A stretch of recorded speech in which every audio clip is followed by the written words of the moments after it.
Praise lord. దేవుని నామమునకు మహిమ కలుగును గాక. యేసయ్య నామం పేరిట మీ అందరికీ ప్రత్యేకమైన వందనాలు తెలియజేస్తూ ఉన్నాను. ప్రార్థన. కృపామయుడానికి స్తోత్రాలు, ఆరాధనకు యోగ్యుడానికి వందనాలు. ఈ రోజునే ఉదయకాల సమయాన ఈ వాగ్దానము ద్వారా మేమందరము దర్శింపబడగలిగే కృపను మాకు దయచేయండి. తోడయండి. యేసయ్య నామమును అడుగుచున్నాము తండ్రి. ఆమేన్. దేవుని వాక్యంలోనికి వెళ్దాం.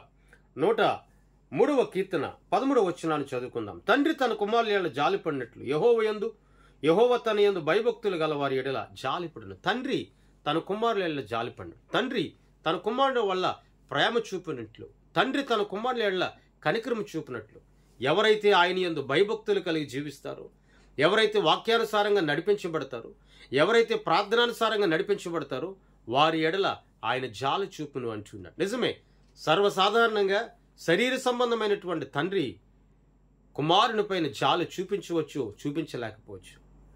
కుమారుని ఎడల ప్రేమ చూపించవచ్చు, చూపించలేకపోవచ్చు. కానీ ఈ రోజున మనం ఆరాధించుచున్న యేసయ్య మన ఎడల నిత్యమైన ప్రేమను చూపిస్తూ ఉన్నాడు.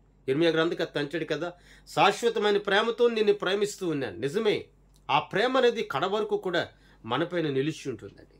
అందుకే అక్కడ అంటాడు, తండ్రి కుమారుల జాలి పడినట్లు యెహోవా తన యందు భయభక్తులు కలిగి జీవిస్తారో, ఎవరైతే నా మాట వింటారో, ఎవరైతే నా మాటకు లోబడతారో, ఎవరైతే నా మాట ద్వారా నడిపించబడతారో వారి ఎడల నేను జాలి చూపును అంటున్నాడు. నిజమేనండి.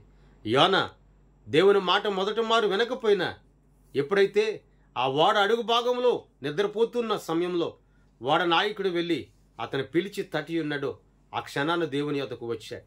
నినివే పట్టణం మీద దేవుని ఉగ్రత రగులుకుంది. వారు ప్రార్థిస్తున్నారు, అయ్యా ఇదిగో ఈ ప్రాంతం మీద ఉన్న ఈ ఉగ్రత నుండి, ఈ ప్రాంతం మీద ఉన్నటువంటి ఇదిగో ఈ యొక్క అపకారం నుండి మమ్మల్ని విడిపించు అని చెప్పి వారు ప్రార్థించినప్పుడు దేవుడు వారి పట్టణంపై కనికరం చూపినట్లుగా, జాలి చూపినట్లుగా లేఖనాలు సెలవిస్తున్నాయి. నిజమే కదండి.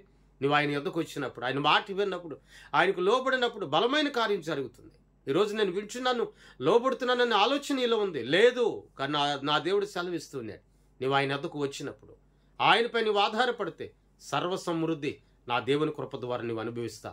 ఈ రోజున లోకంలో ఉన్న మనుషులు నీపై జాలి చూపడం లేదేమో, లోకంలో కుటుంబంలో ఉన్న వారు జాలి చూపడం లేదేమో, కన్నవారే జాలి చూపడం లేదేమో, కన్నవారే దయ చూపించడం లేదేమో. నా దేవుని యొద్దకురా, నా దేవుని మాట విను. వాక్యం సజీవమైనది, శక్తివంతమైనది. వాక్యం నిన్ను జీవింపచేసేది. వాక్యం నీ బ్రతుకును విశాలపరిచేది. వాక్యం నీ బ్రతుకుల సమాధానమునిచ్చేది. ఆ వాక్యంపై ఆధారపడు. వాక్యమైన దేవుడు ఆయన జాలి చూపగలిగే దేవుడు. తన యందు భయభక్తులు గల వారి ఎడల జాలి చూపును. ఎందరూ ఆ వాక్యం ఎడల నడిపింపబడుతున్నారో వారందరి ఎడల కూడా ఆయన జాలి చూపుతూ ఉన్నాడు. మరి ఈ రోజున ఆ జాలి చూపే దేవునికి లోబడుతున్నావా?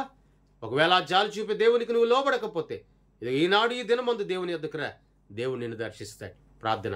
ప్రియ పరలోకపు తండ్రి, నీకు స్తోత్రాలు, ఆదరణకర్త నీకు వందనాలు. ఈ రోజున దేవుని వాక్యం సెలవిస్తుంది ప్రభా, నీ వాక్యం సజీవమైనదయ్యా, నీవు జాలి చూపే దేవుడు అయ్యా. అందుని బట్టి నీకు స్తోత్రాలు చెల్లిస్తున్నాను. ఈ వాక్యం మా జీవితాలు నీరు కట్టి ఫలించునుగాక. బలపరచండి, ఆదరించండి, శక్తిని దయచేయమని యేసయ్య నామమున అడుగుచున్నాము తండ్రి. ఆమేన్. మీ అందరికీ వందనాలు తెలియజేస్తున్నాను. దేవుడు మిమ్మల్ని అందరినీ దీవించి ఆస్వాదించునుగాక.